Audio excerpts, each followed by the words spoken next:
Oke, halo WhatsApp guys. Suplemen apa? Langsung kita bahas hari ini.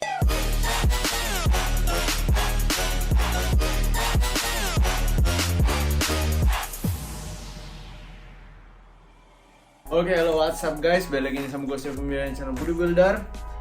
Di kesempatan yang kali ini gue mau bahas suplemen-suplemen apa yang gue gunakan di keseharian gue, yang tujuannya itu untuk kesehatan, bukan hanya untuk membangun otot saja. Jadi kalau seandainya gue pun nggak nge-gym, tapi gue ngerti nutrisi, gue akan mengkonsumsi suplemen-suplemen ini. Oke?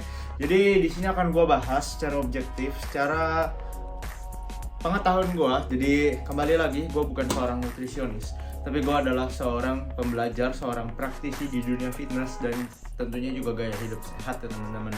Jadi semua apa yang gue omongin ini semua berdasar dari apa yang gue pelajari dari nutrisionis di luar sana. Jadi kalian kalau misalnya mau lihat referensinya, gue juga akan tulis di kolom di bawah. Yang pasti mereka adalah nutrisionis yang gue ikuti.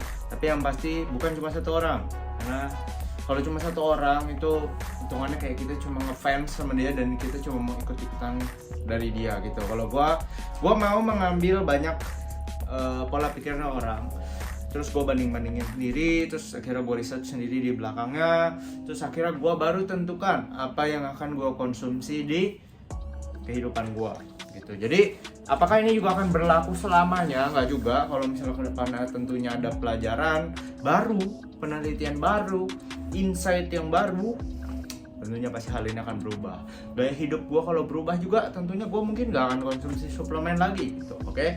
Jadi gue akan bahas suplemen pertama yang sangat gue sarankan. Ini untuk yang kesehatan dulu ya. Itu adalah fish oil. Jadi fish oil ini gue pakai merek Chinese, merek Cina ya, karena gue lokasinya lagi di China. Jadi di sini gue memakai fish oil yang mereknya di Indo nggak ada. Jadi gue mau kalian lebih berpikir dengan jernih, lebih berpikir dengan lebih positif lagi, bukan cuma ikut-ikutan orang. Di sini gue akan saranin kalian itu mencari fish oil itu yang kadar DHA dan juga EPA-nya tinggi. Mereka berdua adalah omega 3 ya. Jadi kebanyakan fish oil itu mereka cuma tulis fish oil 1 gram per 1 kaplet, per satu ini maksudnya per satu apa? Per satu tablet ngomongnya. Per satu tablet tuh 1 gram fish oil, 1 gram lemak ikan. Tapi permasalahannya lemak itu banyak. Kayak yang kita tahu minyak goreng itu juga lemak gitu. Nah, yang kita mau dari fish oil itu sebenarnya itu kan di dalamnya ada kandungan DHA dan EPA-nya yang kita nggak bisa bentuk sendiri pastinya. Orang-orang bilang kalau misalnya nggak makan ikan juga bisa kok makan kacang yang berlemak kayak walnut. Kalau dari penelitiannya, kalau kita lihat yang kita makan dari kacang itu namanya ALA. LA itu kalau dikonversi jadi DHA itu kecil sekali. Jadi kita harus makan jumlah yang sangat banyak. Yang kalau lu makan banyak kacang walnut yang harganya mahal juga, itu kalori lu akan jebol dan mungkin lu malah akan jadi gendut. Terus jadinya malah nggak efektif. Jadinya lebih mending lo efektif kalau lo menggunakan fish oil. Jadi gini, ada fish oil yang dijualnya murah sekali di Indo, tapi jujur di Indo fish oil itu mahal sekali ya. Jadi gue juga sebenarnya di Indo gue nggak menemukan yang bagus. Kalau di China gue ketemu yang lumayan, dan ini ada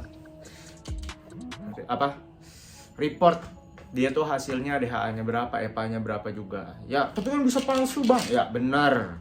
Tapi kembali lagi, kalau misalnya kita nggak punya uang untuk ngecek sendiri, nggak serajin tuh ngecek sendiri, ya kita hanya bisa percaya. Kita hanya bisa melakukan yang terbaik gitu loh. Dan ini harganya bukan yang murah-murah banget yang kayak 200 perak gitu, bukan juga. Tapi yang pasti gue akan sangat mengsarankan tuh kalian mengkonsumsi fish oil, tapi jangan salah beli fish oil. Ingat, kalau bisa kandungan DHA-nya dan EPA-nya itu tinggi ya. Jadi kalau gua sehari ini akan minum 6 kaplet. Jadi 6 kaplet itu sekitar 5 gram fish oil ya. Di dalamnya itu ada 2000 DHA dan juga 1500 EPA. Itu yang gua konsumsi. Kalian nggak perlu ikutin gua sampai sebegininya. Itu cuma angka yang disarankan sama nutrisionis yang gue ikutin ya. Kembali lagi, mau ngecek ada di deskripsi di bawah. Terus yang kedua, gue lanjut multivitamin. Nah, kenapa multivitamin? Karena untuk orang-orang yang nggak sering makan sayur yang beragam, kemungkinan besar vitamin mineral lu belum cukup ya teman-teman. Nah ini tuh mainnya bukan di bakar lemak, bukan di apa, tapi di kesehatan tubuh dan organ gitu. Jadi kalau misalnya lu nggak cukupin lu punya vitamin mineral, nanti di masa panjang, jangka panjang itu akan berpengaruh ke organ lu, akan berpengaruh ke badan lu pastinya. Nah kalau misalnya badan lu kena, akhirnya performa lu di gym juga pastinya nggak akan maksimal. Nah dia tuh ngaruhnya di situ teman-teman. Makanya gue selalu mengusahakan untuk mencukupi vitamin mineral gue dengan real food. Nah tapi sekarang kondisi gue nih, gue lagi di luar negeri, gue keluar kota. Kadang di luar kota, kayak kemarin gue di hotel 2 bulan, gue gak bisa masak. Kalau gue beli salad-salad gitu, sumpah salad tuh menurut gue makanan paling gawat untuk dibeli ya kalau di online. Karena apa? Karena lu tahu sendiri, kotak makan itu cuma segini. Sedangkan sayur itu, kalau lu mau makan yang cukup vitamin mineral lah, itu kebanyakan minimal harus sekitar 400-500 gram, setengah kilo bro, dan itu gede banget. Nggak cukup dimasukin ke kotak styrofoam yang ukurannya cuma segini. Ya, apalagi yang kayak poke bowl, itu bukan yang nggak berguna sama sekali, tapi jumlahnya terlalu kecil, nutrisinya nggak terlalu banyak. Lu kayak harus makan itu 5 mangkok ya, seukuran itu, baru kira-kira lu lumayan tercukupi vitamin mineral lah gitu loh. Dan itu kan mahal sekali. Sedangkan ini murah sekali multivitamin, dan kalian juga di Indo bisa temukan yang bagus juga multivitamin. Ya, jadi kembali lagi, kalau bisa kalian baca nutrition facts-nya. Jadi ini gue baca nutrition facts-nya, gue bisa baca soalnya. Dan gue udah ngecek pakai website Chronometer. Maksudnya buat gue ini udah cukup belum pakai ini, seperti itu. Jadi kalau gue misalnya pakai ini, hampir semua sudah tercukupi. Ada yang nggak tercukupi tapi jangan salah. Makanya gue bilang lu harus bisa baca ini. Kalau lu nggak bisa baca ini, kemungkinan besar lu akan tertipu. Kemungkinan besar lu hanya beli mungkin mahal, mungkin murah, tapi kebutuhan lu sebenarnya nggak cukup. Atau mungkin di dalam multivitaminnya isinya cuma vitamin C yang termasuk vitamin murahan gitu. Kayak lu makan jeruk aja udah cukup. Yang gue mau cari di sini itu seperti contohnya vitamin D, vitamin E, terus ada lagi vitamin kayak apalagi ya, vitamin E, vitamin D, terus magnesium, terus zinc itu gampang, terus ada selenium dan lain-lain ya. Yang gue tahu sih paling gue cari kalau dari seingat gue tuh vitamin D dan juga vitamin E ya, dan juga vitamin K dan lain-lain ya. Tapi kembali lagi, vitaminnya banyak, gue juga lupa pastinya. Gue harus sambil lihat, tapi gue gak mau bikin video ini terlalu panjang. Nah, di dalam sini masih ada lagi yang gak tercukupi, walaupun namanya multivitamin. Makanya gue tambahkan diri gue dengan vitamin D dan juga kalsium. Jadi vitamin D di situ gak cukup, kalsiumnya juga rendah sekali. Makanya gue cukupi kalsium gue dengan tambahan kalsium tersendiri. Ya, jadi ini hitungannya kayak gue minum susu 1 liter nih. Kalau gue pakai ini. Nah, kalau lu mau cukupin dengan real food, bisa dengan sayur hijau. Tapi kembali lagi yang gue bilang, gue di luar kota, gue gak bisa masak sayur 1 kilo seharinya. Dan gue gak mungkin minum susu setiap hari, karena kalorinya jebol, dan gue akan laktos. Jadi gue akan ke WC terus, karena mau BAB terus gitu. Jadi itu bukan suatu pilihan yang baik untuk gue gitu ya. Ya jadi 3 stak tablet-tablet ini yang gue akan minum setiap hari.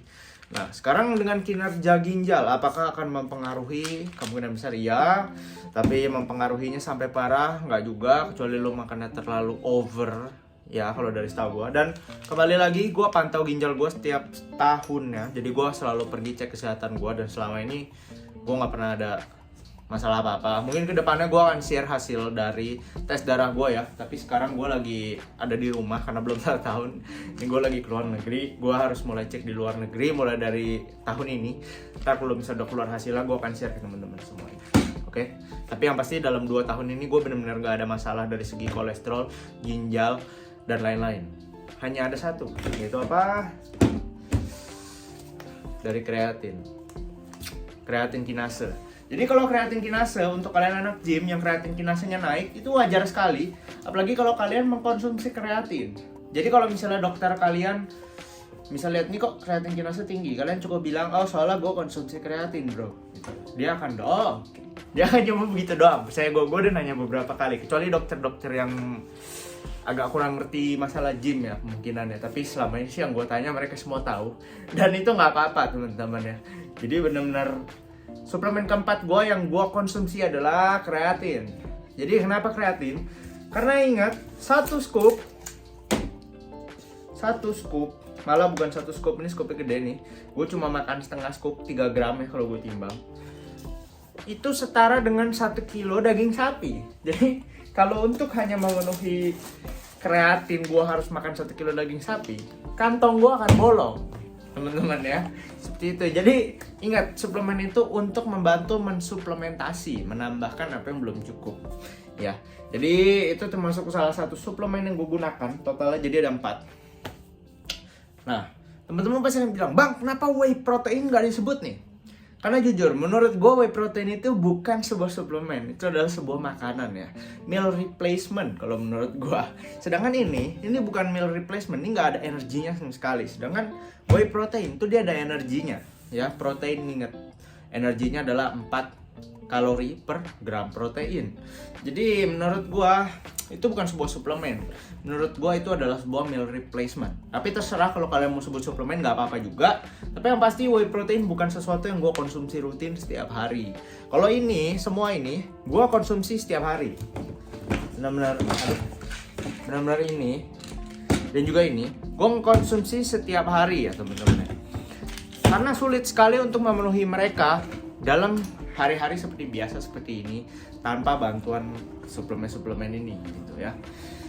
Jadi seperti itu aja. Kalau misalkan kalian suka videonya, jangan lupa di like, share, dan juga di subscribe. Yang pasti kalian nggak butuh ngikutin apa yang gue sebut di sini. Dulu pun pas di Indo gue jarang banget pakai suplemen tablet-tablet seperti ini kecuali fish oil. Karena apa? Di Indo gue dimasakin sama nenek gue sayur setiap hari 1 kilo. Terus gue juga makan sayurnya beragam. Kalian bisa lihat dulu di Instagram gue buat yang belum follow. Gue selalu post di situ apa yang gue makan setiap hari, dan kalian kasih lihat gue tuh minum jus sayur.